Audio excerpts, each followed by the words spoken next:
We have a very eager speaker with us tonight, so.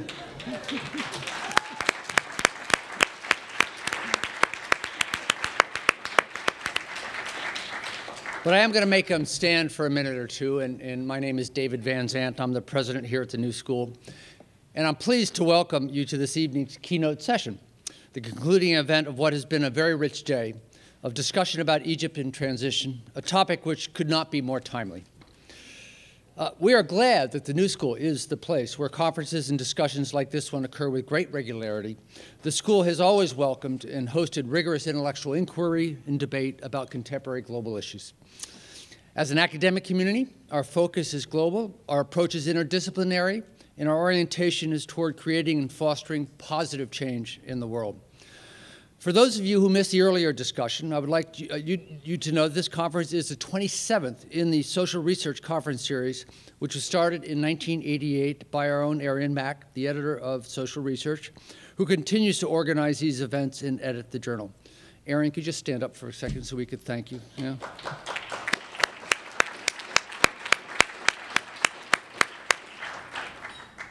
All of the social research conferences are funded by external grants, and we would like to express our sincere thanks to the Carnegie Corporation of New York for making this event, as well as some of its predecessors, possible.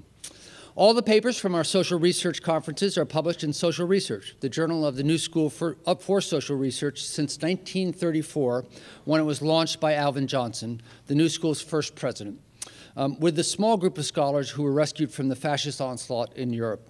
The group of scholars became known as the University in Exile.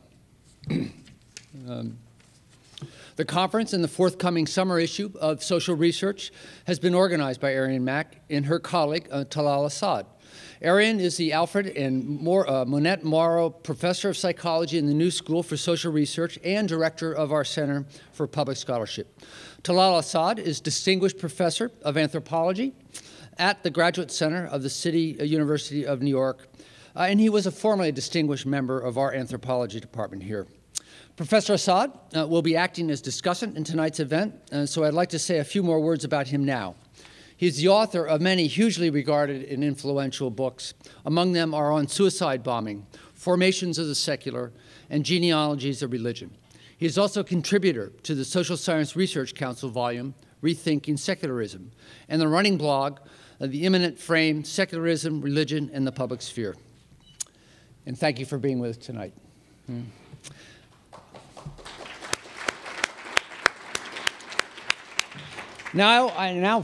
pleased to introduce tonight's distinguished keynote speaker.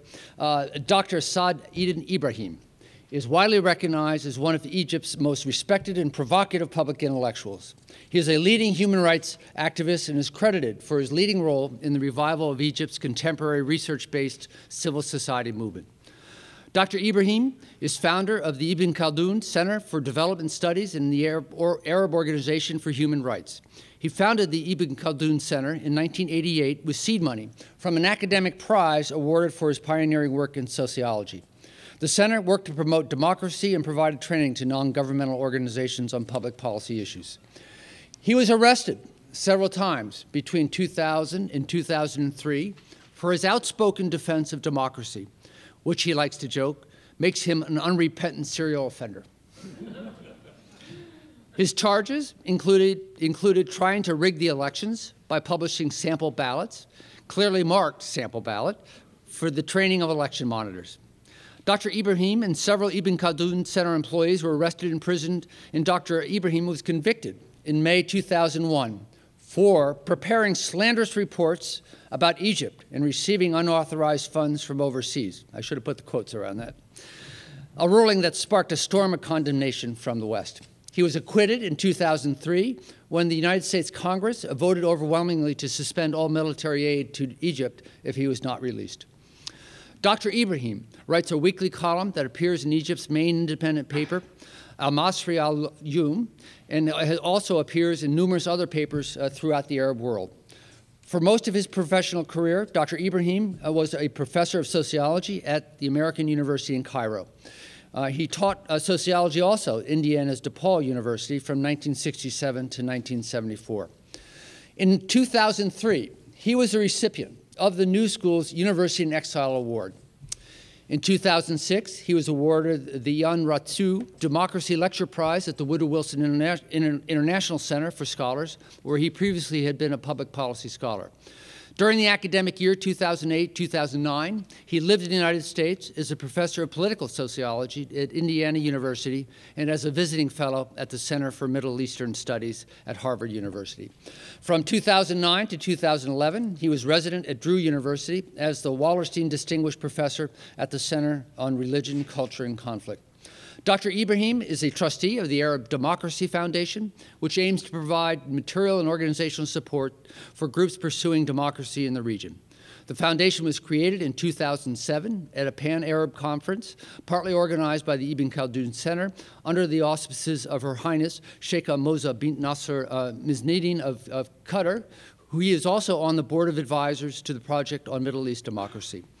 I'm delighted, on behalf of all of us here, to welcome you back to the New School. It's great to have you here.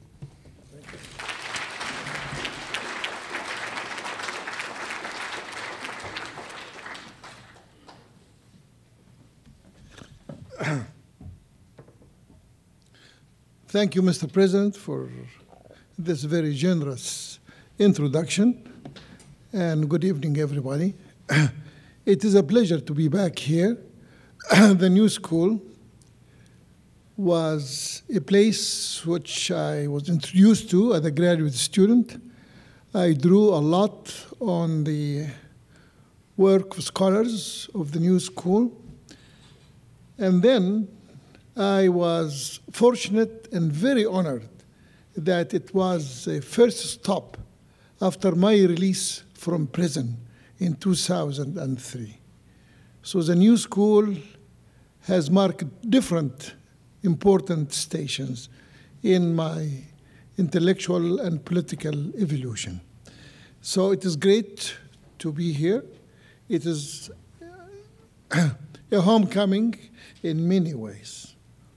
And I'm also honored to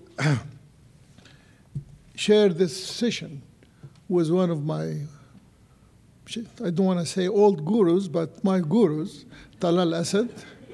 And again, very inspiring scholar in his own right.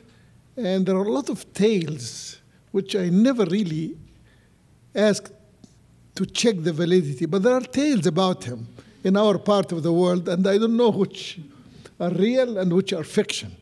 But anyhow, maybe at dinner or some other occasion, I will validate some of the stories I heard about him. His name intrigues a lot of people, Talal Asad. And as I said, there's a mythology around his own life. And as I said, I am very eager sometime to check much of that mythology. Now, this conference, the title of the conference about Egypt and transition, and one of the participants earlier, I think one of our colleagues from Iraq, had a reservation on confining the title to Egypt in transition. Because in fact, and I think he is correct in that, the whole region is in transition. Not just Egypt, but the whole region. And I'm sure the expression of the Arab Spring has become now almost like a household phrase in many academic and non-academic quarters. And I want to start, I'm going to make 4 or 5 general remarks and then allow my colleagues, Professor Talal Asad, to start the conversation or a dialogue. The first remark is how 2011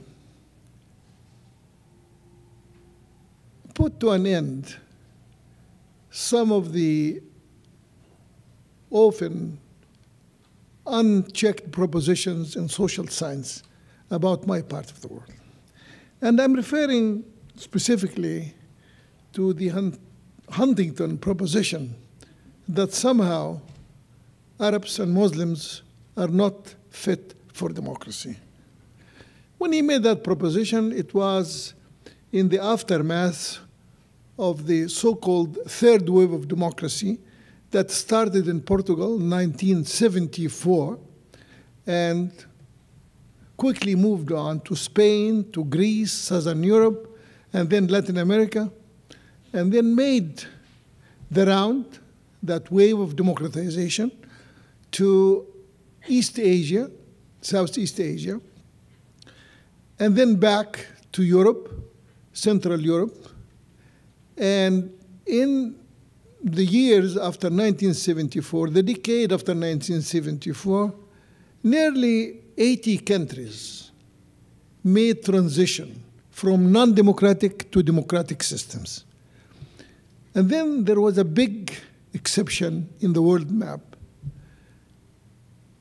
that often I would have called, or I did call, the empty quarter. Somehow, 1/4 of the Muslim world, which is the Arab countries, seem to have been immune to that transition to democracy, which tempted Huntington, Fukuyama, Bernard Lewis to say there must be something in the Arab culture that defies the spirit of democracy. And of course, as an Arab and as an activist and somebody who had paid a heavy price for his conviction that Arabs are like everybody else. They have deep yearning for freedom and democracy. That was a conviction. I lived here in the 60s as a graduate student. I was part of all the great movements of the 60s and early 70s, the civil rights movement, freedom fights, freedom rides in the South, the women's movement, the anti-war movement. And in fact, my wife, who's an American, I met her in one of these great demonstrations, anti-war demonstration and civil rights teach-ins and all of that. So I owe a great deal to those years that really shaped my consciousness. And when I went back to Egypt, I fought for democracy and for human rights, not just in Egypt, but in the whole region. And for that, we paid price, not just me, but hundreds of people like myself paid a heavy price. However, when finally the uprising in Tunisia occurred, I felt vindicated that at least that empty quarter in the Muslim world that remained undemocratic was beginning to democratize.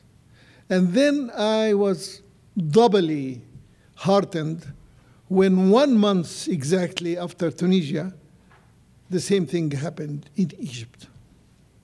And then very quickly, within weeks from the Egyptian uprising, which we heard about this morning and this afternoon, it spread to Bahrain, to Jordan, to Yemen, to Libya, and now into Syria. So that empty quarter is filling very quickly with democracy. And that is the greatest vindication to my generation, to me personally, to my family who lived through many of the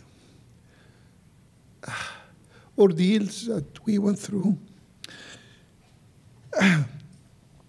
And now I just want to say that we, like people like yourself, students of the Middle East, scholars of the Middle East, activists, politicians, statesmen, to keep a very close eye on our part of the world. Because yes, we have at least broken and we are trying to fill out that empty quarter, but we also know from history that there could be reversals. There could be counter waves. And definitely the Syrian regime is trying to do that, to revert the trend. And if the Syrian regime succeeds in reversing the trend, then even the ones that are promising, like in Egypt, in Libya, in Tunisia, in Yemen, may also be reversed. So we like people in the community of democracies, established democracies like the US, Western Europe, and all the democracies, old and new, to help the new democratic movement in our part of the world.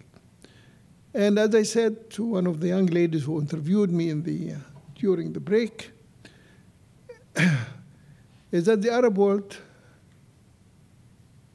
makes up about 6% of the world population. 6% of the world population. But since 1945, it has appropriated nearly 50% of the world armed conflicts. So 6% of the world population, but 50% of all armed conflicts in the world since the end of the Great War, the Second World War. And on those 50 years, the United States had to send American boys, and now American boys and American girls, to fight during those armed conflicts. So not only it is in our interest as people of the Middle East, but in your interest as Americans to see to it that our transition to democracy proceeds in as orderly and in as smooth and peaceful manner as possible. And again, a reminder of Immanuel Kant's proposition that democracies do not go towards each other. And therefore, if we can help Middle Eastern countries, societies, to establish and consolidate democracies, we will be doing a great service to the cause of peace in our part of the world. And I leave you with these words: help us to help ourselves, use your own freedom to help us consolidate ours. And thank you for listening. And now to Talal Asad.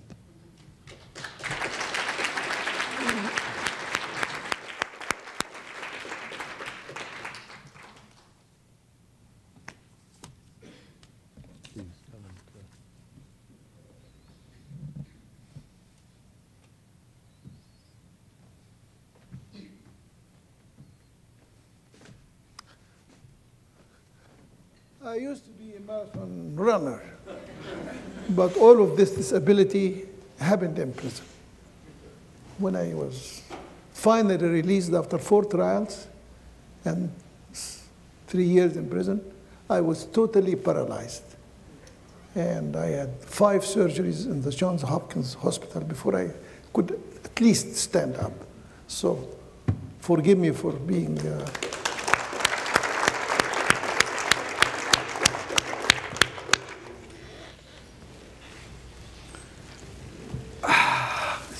Thank you, Saad, for these words. And I don't see that you have to apologize for the fact that you came so slowly here.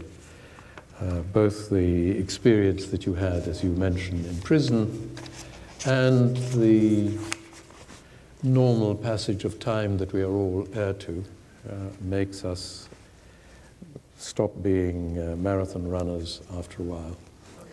But I think what you said was really very important, and I wanted to get you to talk a little more about some of those issues.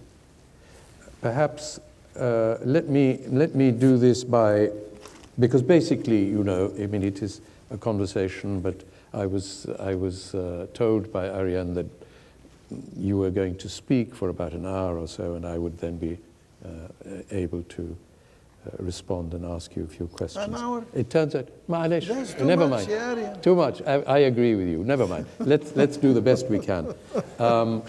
So let us think a little bit about this. I think it has been a remarkable. You're absolutely right. It has been a remarkable transformation in the Middle East, and one of the things that has been so inspiring has been that people are able to make a political life, or at least aspire to a political life for themselves, which only, yesterday, day before yesterday, we were told by a previous regime needed an invasion in order to be able to establish. And the only place where an invasion has taken place in the Middle East is, I'm afraid, a bit of a mess. And one can't see what kind of solution can be brought about there. But in Egypt, there is still a lot of hope. And its fluidity, I think, is part of both a fear and a hope, right? And if we think about the region as a whole, I think one of the things that struck one when we were talking, somebody had asked a question about the world outside, it occurred to me that perhaps we should think about all the dangers that come from outside, not in a conspiratorial way. Of course, the world is full of conspiracies, and when there are moments of tremendous change, then the tendency to find conspiracies is much greater, always. Every revolution is full of conspiracies. Of course, by definition, it's got to be. Everybody, or nearly everybody, might be. But the world outside is now, of course, a very complex, as we know. So how can we think? Let's think about this a bit. How can we think about the difficulties of the transition, not only in Egypt, but also in the other Arab countries, in which economic as well as political, social kinds of forces are at work. And these don't have to be conspiracies, they have to be seen as an impact, right? So that, therefore, I think you're absolutely right to appeal to Americans to say that it's in their interests to have a democratic area there. But I also worry that there may be other interests, even among the great powers, which are thought of as being perhaps more important, temporarily or whatever. I seem to remember hearing, you must have heard this, Hillary Clinton in some conference sometime at the beginning of 2011, talking about democracy and so on, and saying that really in the end what has to matter are America's national interests. If these coincide with democratic values, she's more happy than anybody else in the world to agree to that. But she was quite clear that in a sense she's also moved by realpolitik. So how do we think, what kinds of thoughts have you for the revolution, particularly in Egypt, since that is the focus of this conference, of how to navigate between the need to make one's own history, as it were, one's own political future, and the various forces and constraints which may make it difficult to do so? Well, as one of my colleagues said this morning, this probably needs to answer that question is another conference. Yes. But the short, at least attempted answer on my part is that, and that's why I quoted Immanuel Kant in his essay about universal peace, that democracies do not go to war with each other.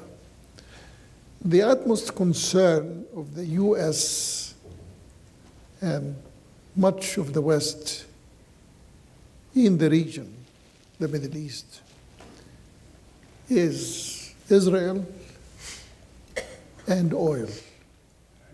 Oil, O-I-L.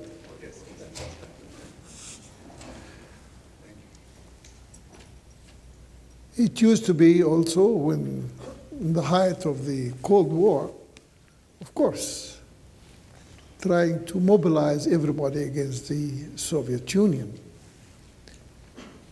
But now that the Cold War is over, at least for the time being,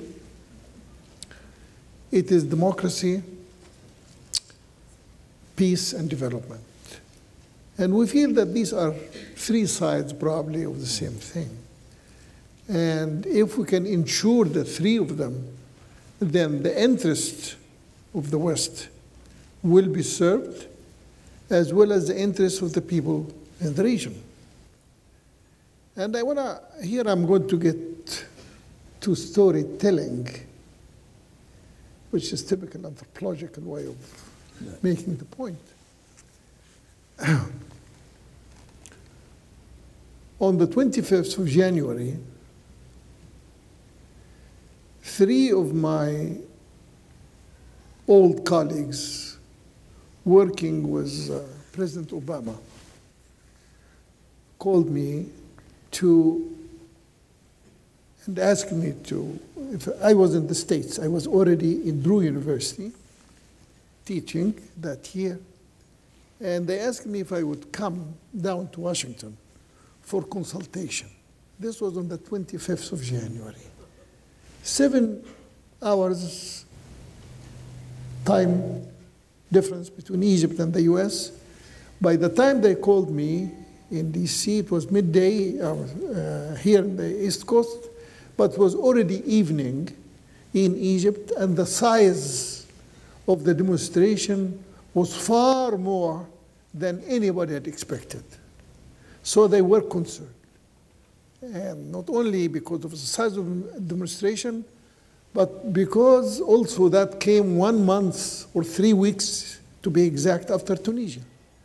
So they had no clue, despite all the legend about the CIA and the ability to know everything. They actually, when they arrived in Washington, D.C., and they got to the White House and National Security, where they had a task force in the operation room, I found that they are just like everybody else. They had no clue of who is doing it and who's behind it. And the biggest fear was that this may be anti-American groups, Islamists, and I had to assure them, not because I had better information, but because my wife was right there in Tahrir Square from the first minute. She actually went down to Tahrir Square before the first demonstration arrived. How did she find out? Because she was in a hotel, in a conference about youth, about Arab youth, the future of Arab youth. It was an international conference in a hotel called Semiramis Hotel, Intercontinental Semiramis Hotel. And it has, on the top floor, a conference glass room, which overlooks the Nile, Giza side, as well as downtown Cairo, as well as north and south of the city. And she saw demonstrations coming from 3 directions. And the size of the demonstration was stunning to her. So after giving me that message, she said she is taking the whole conference and going downstairs to meet the demonstration. And she could see them coming from 3 different directions. And to her, that was really, really unusual, the number, masses of people. So from the square, she began to call every hour to tell me what's happening in the square. almost like a CNN or a Reuters or Associated Press reporter herself. And by that time, I got the call from the White House, from the National Security, and I was on the train going down to Washington.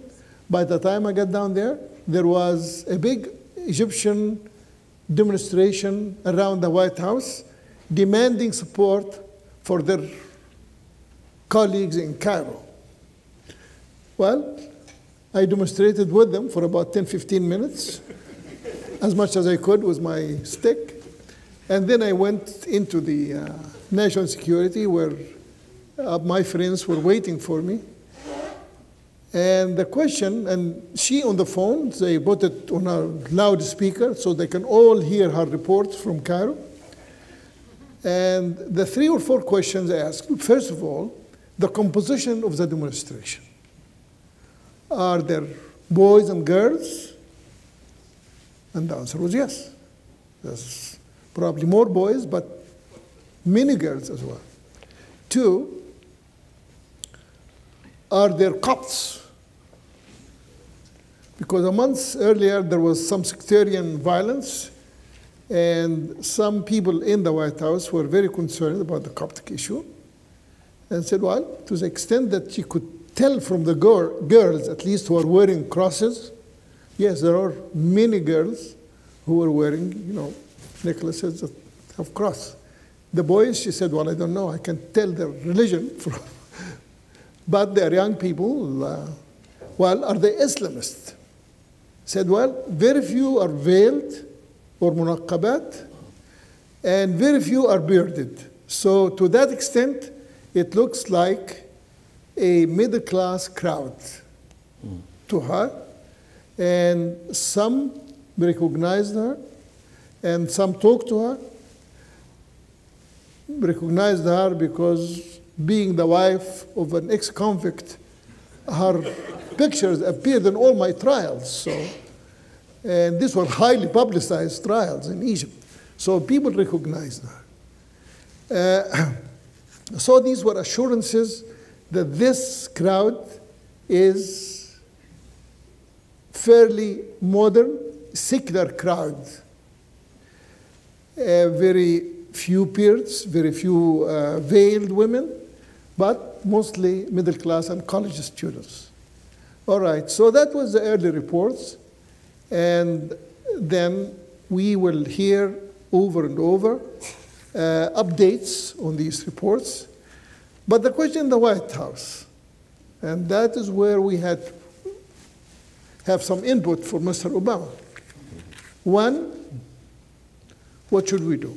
Of course, my opinion was to support the protester in Cairo and to endorse their demands. And their demands were for reform, not for regime toppling. But that first 3 days, it was basically for reform.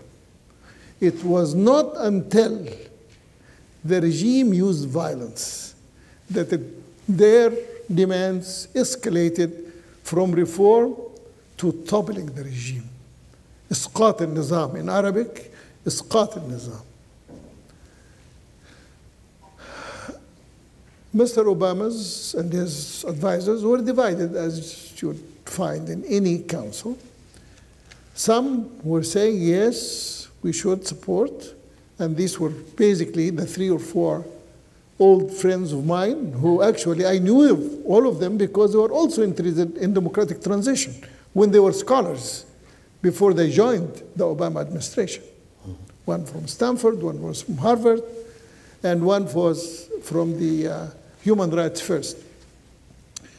So, you probably can figure all the names, the 3 of them, and they were basically of the same opinion, like mine.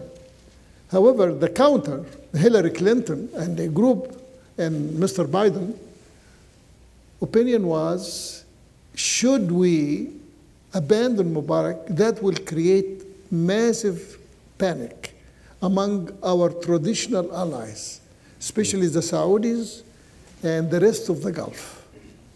So we should not He has been a loyal ally for 30 years. We should not turn our back on him. That was our counter argument. Well, you stood by him for 30 years. Stand by the Egyptian people for just 1 year, 1 month, 1 week. But I think the argument that got to him, to Mr. Obama, about the third or the fourth day, is this is a kind of crowd that brought you, Mr. President, to the White House. Young, college population. People who are exactly the same profile as young Americans who lobbied and who campaigned for you when you were contending to come to the White House. And I think that argument began to at least get him. I think he was disposed to support, but he had to make sure that the few advisors who were still want to stand by Mubarak for geopolitical reasons, that was the Defense Department, and was Hillary Clinton and Joseph Biden. The three of them basically were wanting to hold on to Mr. Mubarak. When violence began, I think, of course I did not listen to him or talk to him directly, I don't know what was happening in his mind, but at least he was asking questions and we would have to give answers. And one of the things that seemed to have also other than young people, similar to the constituency that helped you in your ascendance to the White House, another argument that seemed to have swayed him is the analogy, and here's Talal, as an anthropologist, would appreciate that. I said, you know, in the annals of human evolution, mankind used animals for transportation. Then vehicles, wagons, then automobiles, then airplanes. In our case, was Mr. Mubarak trying to suppress the demonstrators, as my colleagues said earlier this morning, Samer, I think, mentioned that. They used supersonic, low-flying planes to scare the protesters in Tahrir Square. Protesters were not scared. They held tight. So they used vans, vehicles, running vehicles in the square, ran over tens of youngsters were run over by these speeding vans, and that did not sway or did not frighten the young people. So the third one was to use horses, charging horses in the square. And again, that did not work. By that time, the Muslim Brotherhood had joined, and they were very good in fighting this thing. And then they ended with camels. And again, that didn't work. So when we mentioned that this is a reversal of the evolution that mankind used, from camels to horses to wagons to automobiles to planes. And it shows how backward our regime, the Mubarak regime, is, going the opposite direction of mankind's evolution. That amused him, obviously, but I think it was maybe the last counter-argument to those who were appealing for Mubarak, or who were serving or arguing the case to keep supporting Mubarak for fear that their allies in the Middle East will be totally demoralized or totally upset. So that was one of the episodes that truly, and when the history of that revolution, like all revolution, is written, it is these little pieces that have to be put together to give you the panorama or the huge, shall we say, picture, the big picture. It is made of these small little stories. And when you, I think about the 6th or the 7th day, it was my wife showing up every morning. There were platforms for speakers in Tahrir Square. My wife is an American, even though she learned Arabic, but still a broken Arabic. So one of the groups in the square requested that she speaks in Tahrir Square. She kept, declining and, thanking and apologizing that her Arabic is not good enough to address million people. By that time, there was 1 million people in the square. Just the sight is scary, let alone a expatriate wife speaking to that crowd in a second language that she is not mastering. But they kept urging her. So she finally did. And she opened her phone so I could hear her addressing the crowd. She spoke probably for 3, 4, 5 minutes.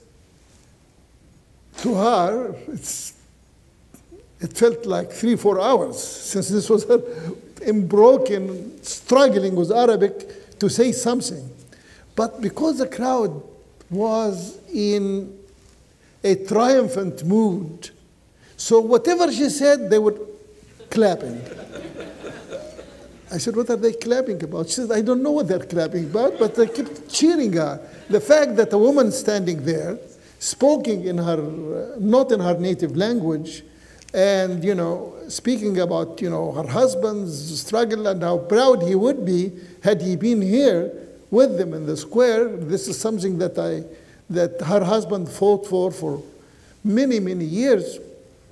So they said, where is he? Where is he? Where is he? You know how crowds could be?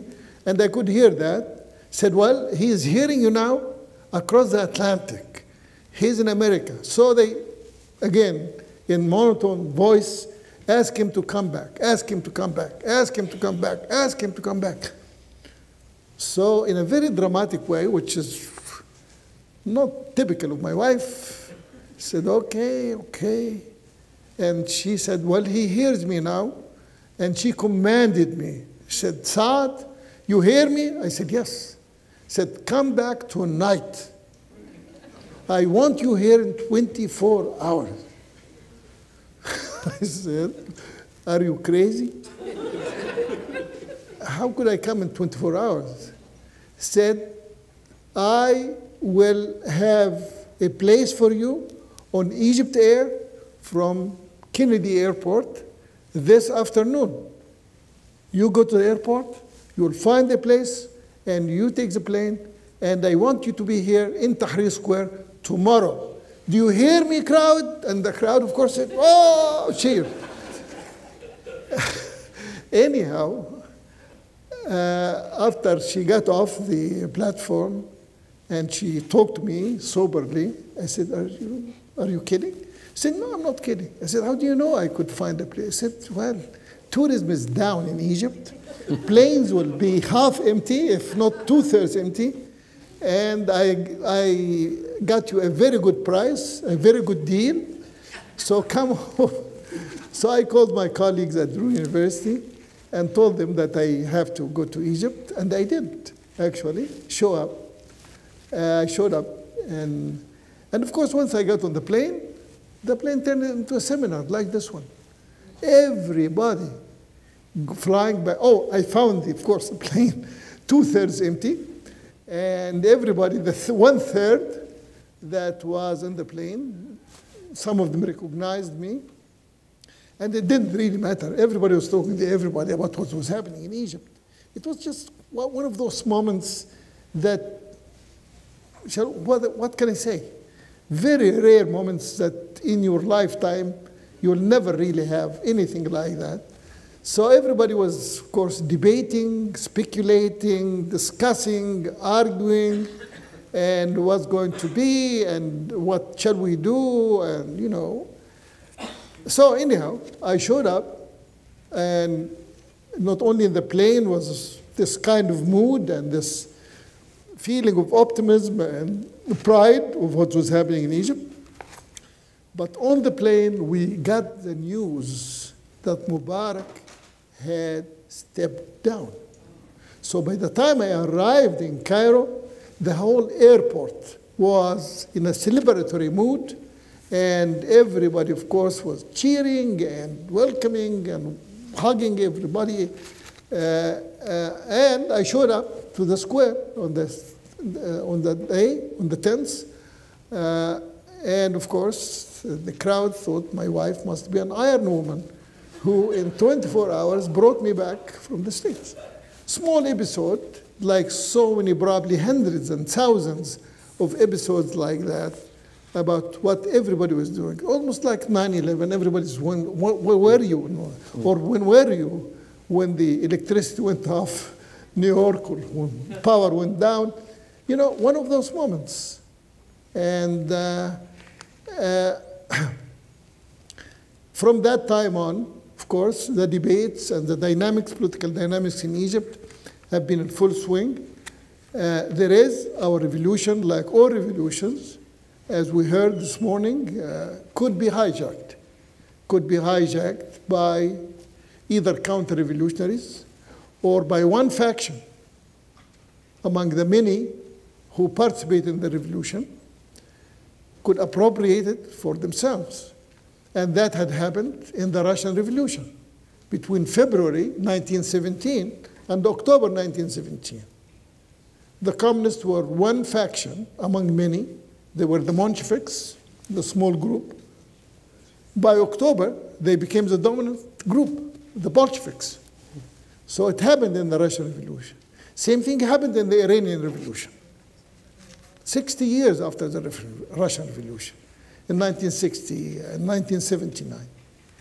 And I happened to be in Iran. I visited Iran only once, and I was in Iran when the first demonstration. Those of you who are veterans would remember that during Christmas and New Year's of that year, Jimmy Carter had went to visit Iran. And he made a statement that upset many young Iranian revolutionaries when he talked about the Shah and about Iran as an island of stability and prosperity. Young Iranian revolutionaries, of course, didn't like that. They demonstrated against the visit and against the statement made by Carter. And I happened to be there.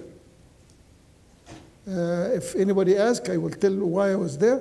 But anyhow, I saw once Jimmy Carter took the plane off from Tehran, SAVAK and the secret police and the security opened fires on the demonstrators in Tehran, in the main square in Tehran.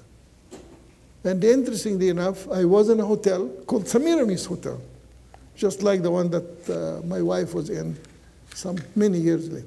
But anyhow, on the Semiramis Hotel, overlooking a big square in Tehran, the center of Tehran, we saw that incident. I saw that episode. And that, in retrospect, was the first day of the revolution.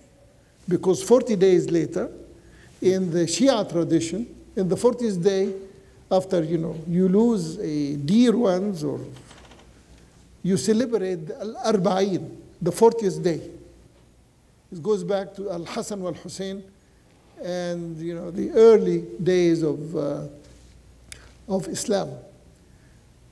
The massacre of al-Hussein and the 40th day. So on the 40th day, millions of Iranians celebrated that day in which hundreds of people fell in the main square of Tehran. And again, SAVAK and the secret police opened fire on them. So 40 days later, they did the same thing. And it kept happening until the Shah felt that his days were numbered. So he took the plane and left Tehran. At the time he was leaving Tehran, another plane was about to land, coming from Paris, carrying Ayatollah Khomeini.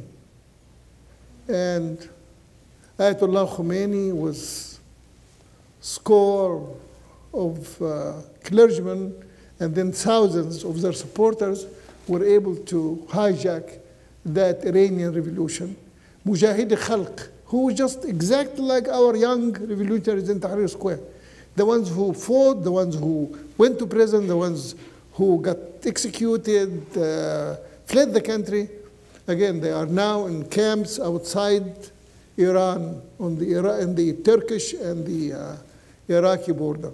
So when I saw Sheikh Qaradawi coming from Qatar on a plane to address Tahrir Square, the image that came to my mind was that of Khomeini. So yes, our revolution could be hijacked, just like the Iranian Revolution, like Lenin. If you have seen Dr. Zhivago on the train coming from Paris with Lenin coming into Moscow, yes, revolution could be hijacked. And our revolution in Egypt and the whole Arab Spring could be hijacked by either counter-revolutionaries or by the military or by Islamists who may have participated but were not the only faction, but they could, because they are organized and they are cohesive and they have resources. They could hijack, and we already see that happening in both Tunisia and in Egypt, where the Nahda and the Muslim Brothers have been able, through democratic means or electoral politics, to ascend to power.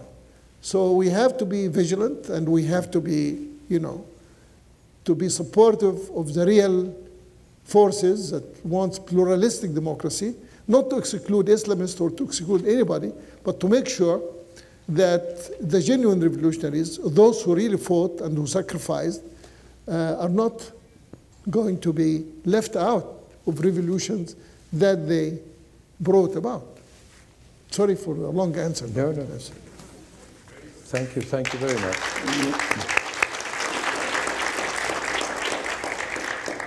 Thank you.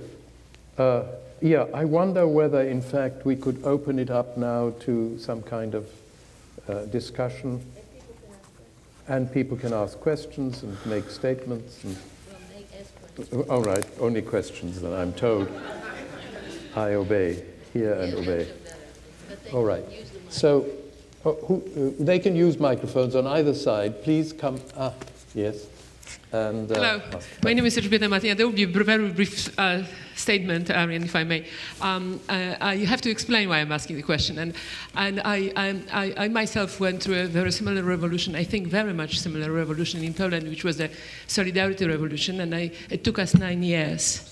And I'm saying it because I do think that one has to realize it, that it's not overnight. If people think that it happened overnight in 1989, it's not true. It took us 9 years, and there was a martial law in between. There were various ways of efforts of trying to hijack it. But I think that there was one thing that is very similar to what's going. Many things are similar. I'm not going to talk about it, but one of them. The fact that so many people were involved in it in a very personal way, and really not as a mass or crowd, but as individuals, made this experience extraordinarily important and lasting. And here's my question. Don't you think that what happened in Egypt, so in other words, I want to say that I don't worry about Egypt, because I think that the point of reference for many Egyptians, most of the Egyptians, and I know there were elections on May 22nd, but I do not worry about it, because I think that, I read, for a lot of people will be by then, people are in their 40s, for them that will be their major point of reference. This is their generational experience, not 1952, when it was the end of the monarchy and also a big change, dramatic change, not that, but this one, and that it will stay with them. And because it wasn't one day, it wasn't overnight, it was again and again, it still is there. And because they were youth, and youth constitute such a large part of this revolution, but also women. So here's my question: don't you think that in the long run, that we should think about it in the long run, and that this kind of experience is in a way a guarantee that at the end there would be a success? Thank you. Should we take 2 or 3 more questions? Or? Yeah, shall we take 2 or 3 questions at the same time? Perhaps. May I? Yes, please. May I sit down? Because I Yes, have of a course. problem too. I'm sorry. No problem. If you don't mind. First of all, I would like to thank you very much, both of you, Professor, for your presentation and useful thought. And I would like, if I have so many questions that maybe we have to spend all night long to answer them. But I don't think so. I will be very brief. I promise you. I am Iraqi lawyer, writer, author, and American as well. And I am proud of 3 nationalities, or rather 3 characteristics. I would like to, first of all, thank you very much for Dr. Ibrahim to mention my question that I made, or my remark, that it is not only Egyptian revolution, it is Arab revolution, which is very important. The 2 proof that I have, it started in Tunisia and spread up in Egypt, then in all the Arab world as well. Even if not exactly uprising already, it is the fire under the ashes in other countries like Morocco, Algeria, Saudi Arabia even, and in Bahrain, you know it. Now, the problem is, which I fear very much, and Dr. Ibrahim mentioned it, are we really? I think we are already, I'm afraid that already the revolution is hijacked in one way or another. And what are we going to do? You, as Egyptian intellectual, thinker, and activist, what are you, how could you prepare yourself for this challenge in front of you, from inside, from outside? And both of them are very dangerous. And you know what I mean by outside. I think that I just make this remark, and my question, thank you very much. Thank you very much. Do you want a 3rd question? Or do you Well, either way. Anyhow, I just want to say that Mr. Arji, who just spoke, maybe first after that. Yes. had presented me with a recent book that he wrote, and I looked at the table of content, and I'm looking forward to reading it, and I'm going to comment on it. And it talks about the crisis of cultural evolution in the Arab world. And again, so many like himself had been anticipating the big boom in the Arab world and talking about the crisis and the blocked change. And the UNDP, United Nations Development Program, had been issuing for the last 12 years an annual report called the Arab Development Report. And they talked about the youth and the youth bulge some 10 years ago, almost anticipating that if that youth bulge, I think the point they were making is that in this decade, we have the largest youth population in the history of the Arab world, past and future. Because those of you who know demography, there is some kind of a traditional equilibrium. We are now into the equilibrium. And therefore, the percentage of youth in the Arab world, which is meaning people between 15 and 39, right now is the biggest percentage in our history, and is not going to be repeated, because as the population ages and becomes like your population, middle class and aging, we are not going to have the same percentage. And it is interesting that it is that youth bulge that really triggered and is fueling the Arab Spring. Now, having said that it is the young people who fomented, who manned, who triggered the revolution, they could end up getting nothing out of the transition. And that is a real danger. And therefore, I have been arguing in my weekly columns, which is syndicated all over the Arab world, that in framing new constitutions, in Egypt, in Tunisia, elsewhere, there should be a stipulation to give young people 40% of the seats in all elected councils. And here is my argument. Not only do they make more than 40%, but because they made the revolution, they should be the one constituency that will guard it. And they can guard it by peaceful means if they are well represented in elected councils. And if we have young people in elected councils, then we can be sure that the future, at least, will be brighter than the past and than the decades of tyranny that the Arab world had seen. So again, we need your support. If there's to be any conditionality to American aid to any of the Arab countries or Western aid, that is one conditionality. Give young people 40%, if not more. And 40%, I don't care if they are Islamist or Marxist or atheist. If they are young, I am sure of the future. I don't care their ideology, but I want a younger generation. I am 72 years old or 73, and I'm not going to benefit from that proposal. But it is my children and grandchildren that I want to ensure that they will have a bright future. So that is another message to all of you. Write to your congressman, to your senator, to whoever may be concerned about the future in our part of the world, to urge them to make sure. And this is just cuts across the board. I'm not saying support capitalists or free enterprise. I'm saying just support young people to have a place in the governance of that region. And if the young people are in that seat of decision-making, then at least we will be more assured. So here is the second message that I'd like to leave with you. Thank you.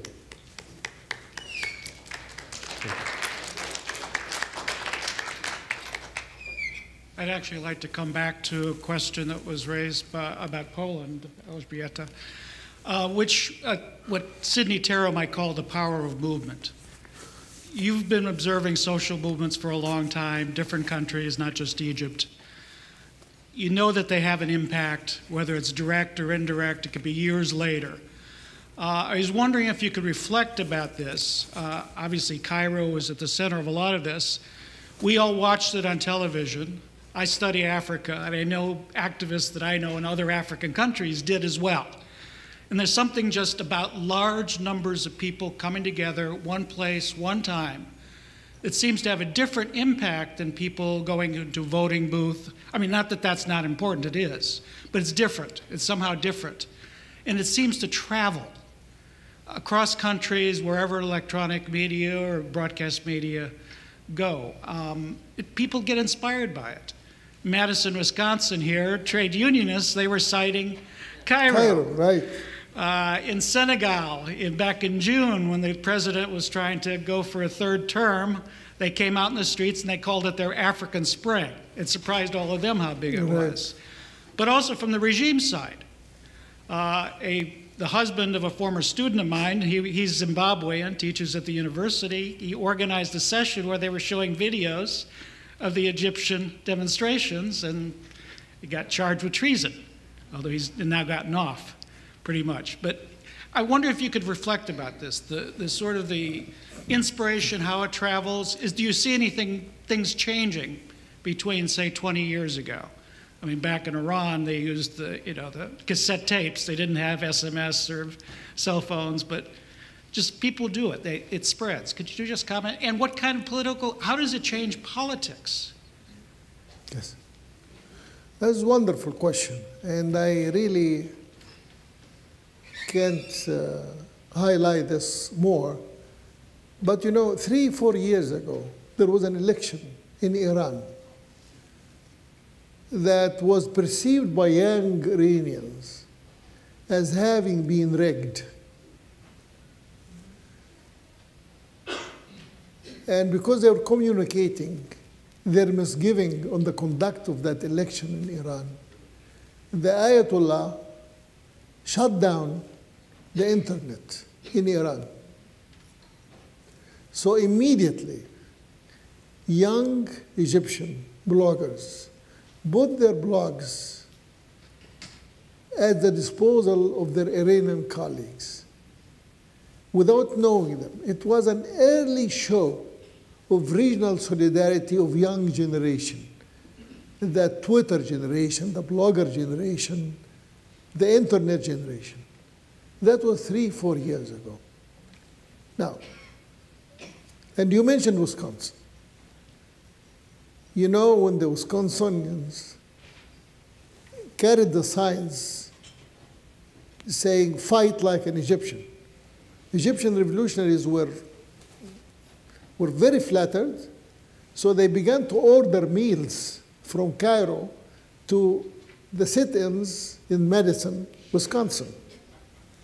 Order pizza, send pizza, thanks to, again, part of capitalism seemed to be global, so they can order pizza from Cairo to Madison, Wisconsin, where that demonstration was. The same thing happened in Spain later on. Again, there was a big protest movement in Spain, and again, they were inspired by that Egyptian, and they were actually in their signs, in their placard and everything, they were again invoking the Egyptian revolution, the spirit of Cairo, the spirit of Tahrir. Tahrir Square became a household name around the world. Happened again in at least one city in China that you never heard about what they did, but they were basically emulating what the Egyptians did, the young Egyptians did. So in many ways, it was an inspiration to youth around the world. And I think the lesson is there. Some of our rulers in the Arab world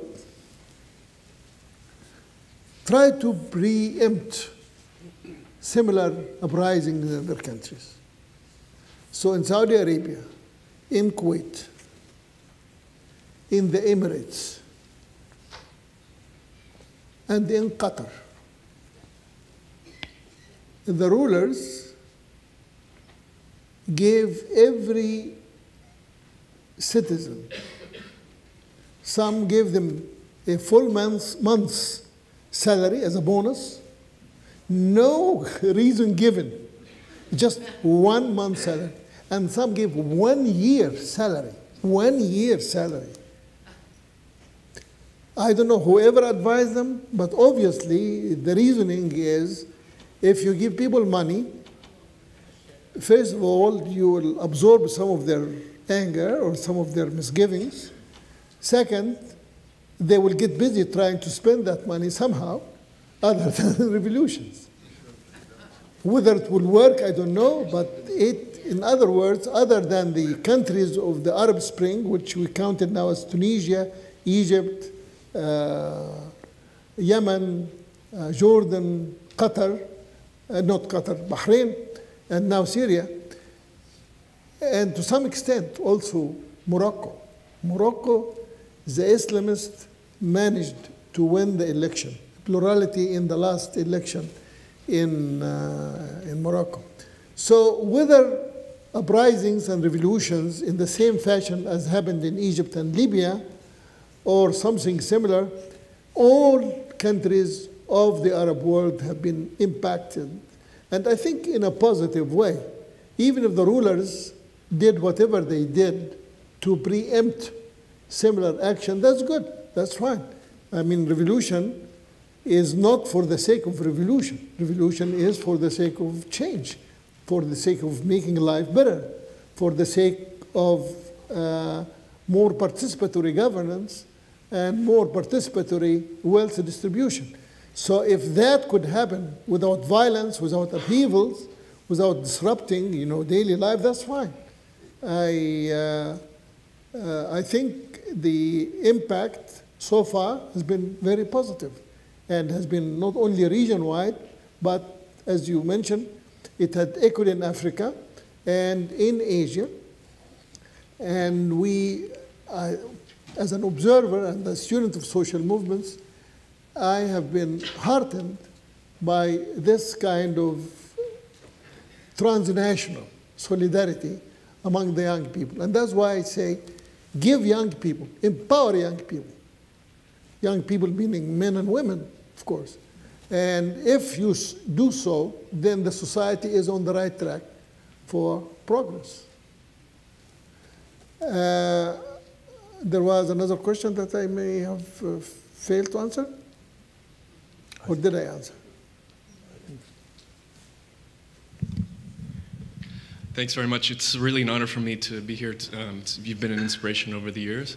And I'd just like to say that you mentioned earlier that you were a marathon runner. I would say you still are a marathon runner for justice after all of these years.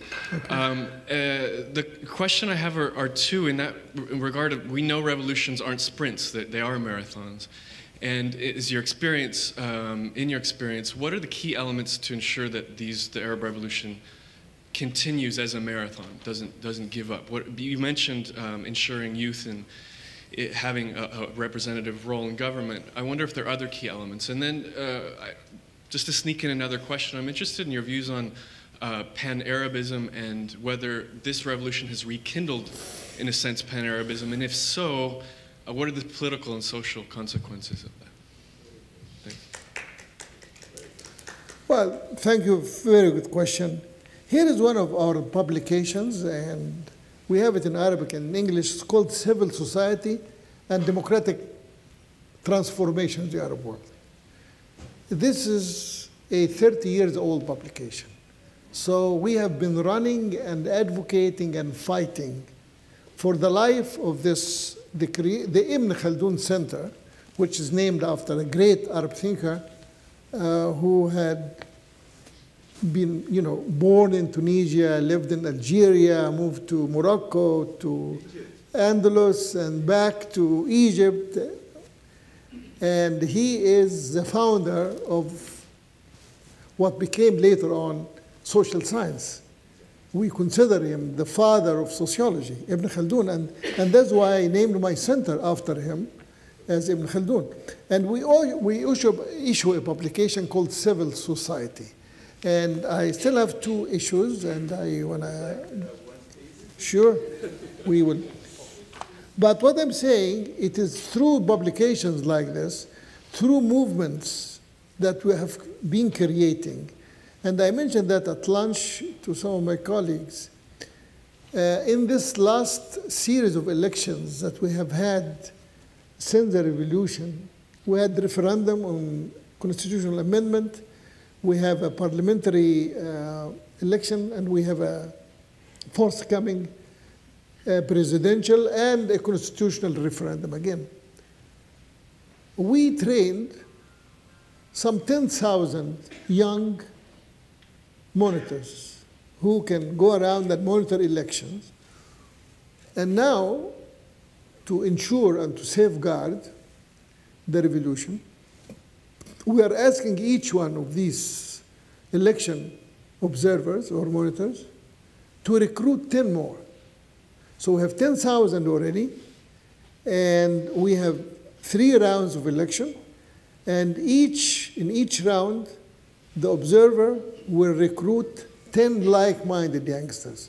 And what we do, we expose them to literature on revolutions, on transition, on democracy, pluralism, human rights, all the kind of things that we call democratic culture. So if our scheme works, I mean, we already have 10,000 trained, and there will be 100,000, and then there'll be 1 million. If we can have 1 million youngsters with that civic spirit and with the elements of democratic culture internalized in their minds, in their hearts, in their soul, then again, I don't care whether they're Islamists or secularists or capitalists, whatever, but young people with that kind of spirit and with that kind of education, I think I can at least, if I die tomorrow, I will die peacefully. And I would make sure that my children, my grandchildren will have a brighter future. This is one way of going about it. Not preaching, but creating a movement that will salvage, will safeguard the revolution. And of course, you know, that's why I would like to hear also ideas, and I would invite any youngster who would come to Egypt to come and intern in Ibn Khaldun Center and to help us with that movement. Or if you know sources of funding, and I have no qualms about funding, I don't care. Having been to prison, having teamed with everybody, including Mr. Shatter, one of the presidential candidates, who was with me in prison. He's a Muslim brother. And many of the jihadists who either were implicated in assassinating President Sadat, or who fought in Afghanistan, or in Iraq, or elsewhere in Albania or Bosnia, many of them were with me in prison. And they have remained very loyal. So when they were released, they came and saw me. And in the last Bayram, Eid al-Adha al-Mubarak, 30 of them came to see me. And here is one of the interesting transformations. So these were jihadists, Islamists, jihadists, who were engaged in the kind of things that you would consider terrorist activities. But as a result of interaction in prison, and as a result of what happened in Egypt and in the region, when they came to see me, after some of them spent as much as 30 years in prison. At least for me, it was only 3 years. But some of them are 30 years. They went to prison at the age of 18. And 30 years later, you can count, they were already in their early 50s or 50s. So they were asking, well, now, what do we do? We came to consult. So it's interesting. I said, well, get involved. Now that we have democratic politics, join one of the parties. And they said, which party do you recommend? So naturally, that these being Islamists and jihadists, I said, well, the Freedom and Justice Party, that is the Muslim Brothers Party. I could not have anticipated the answer. All of them, 30 of them, were sitting in a big circle in my garden in my farm. Said, God forbid. Join the Muslim Brothers? No. I was intrigued by that collective reaction. In one voice, أعوذ بالله. Translate بقى أعوذ بالله دي بالعربي ازاي؟ God forbid. I said, why? Aren't these people the closest to you ideologically? One of their leaders said, we don't trust them. I said, why? And they said, for them, talking about the Muslim Brothers, having known them, having actually been part of the Muslim Brotherhood at one time. These are the activists who came to visit me. We have come to the conclusion that they worship the Jama'ah more than Islam, and their loyalty is to the movement rather than to the country or even to God. I said, this is very strange. I said, we know them well. We have been part of them at one time, and that's why we broke away. Because for them, al-Jama'ah is more important than a country or a God or Islam even. So I was intrigued, and since then we've been talking to each other, and they finally said, all right, why don't you join? And I suggested the name of a party that was founded by a fellow Egyptian who's Christian. He's a multi-millionaire by the name of Naguib Sawiris. And again, their answers intrigued me. And they said, why not? I said, you're sure? I said, we are sure. The question is whether he will accept us, given our history, given our background. Would you check with him if you know him personally? So I did. I called this gentleman, Naguib Sawiris, and I told him of the conversation. And he said he would like to meet with them. So I organized 2 meetings so far. And they met with him, and they had a very interesting interaction. And being a multimillionaire, he said, instead of joining my party, why don't you form your own? And I will help you with, and he made a big, very generous donation to them, to help them. He said, form your party and then join the alliance. There is an alliance of different political parties. He said, be autonomous, form your own, and then join as a party, not as individuals, as a party in that coalition called al-Kutla. Kutla, the bloc of liberal-minded parties. And that was one of the interesting outcomes of the revolution, is that everybody is now free to talk to everybody else.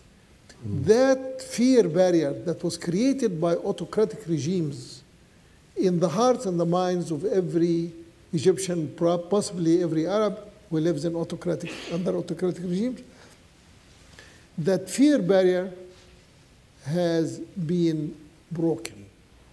And therefore, this is probably in the medium and long run, one of the greatest positive outcomes of the revolution, is that people are no longer afraid, people are more willing to engage, to try new things, and that, to me, is the most promising outcome of the Arab Spring.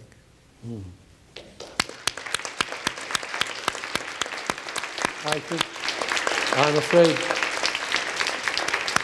we must, on this wonderful note, and thank you so much for your reflections and for your thoughts about this matter. Thank you for good questions. And it was really a great pleasure and a great honor. And I think we should now stop, because some people, I'm told, want to get away and need to get out of this place anyway. So I'm afraid this is, I'm sorry, but maybe you can continue the discussion afterwards rather than in a formal way. Thank you very much, all of you, for coming. Thank you. Thank you. Thank you. Shukran.